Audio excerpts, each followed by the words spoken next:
جاگ بیڑا دو دن نہیں جمدا، پاویں لال ہوئے کڑ کڑ کے۔ جاگ فیض ہے، وہ صفت ہے جو دودھ اور دہی کو ملا کر مکھن بنا دیتی ہے۔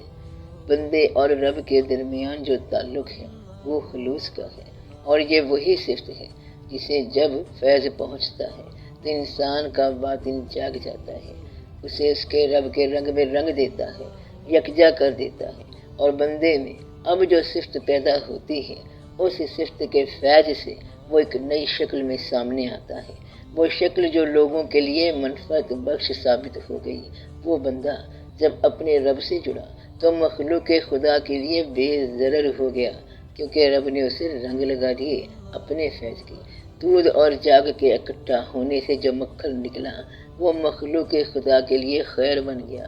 جب عمل میں تاثیر پیدا ہوتی ہے تو فیض کا رنگ لگ جاتا ہے۔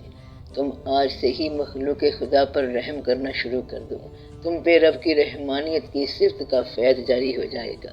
بس اتنا یاد رکھ لو کہ فیض عمل سے جاری ہوتا ہے، عمل نیت سے جاری ہوتا ہے، نیت شوق سے بنتی ہے، شوق قرب سے بنتا ہے، قرب بندے کو خدا کے قریب لے جاتا ہے۔ کون سا قرب؟ کس کا قرب؟ رسول پاک صلی اللہ علیہ وآلہ وسلم کا قرب۔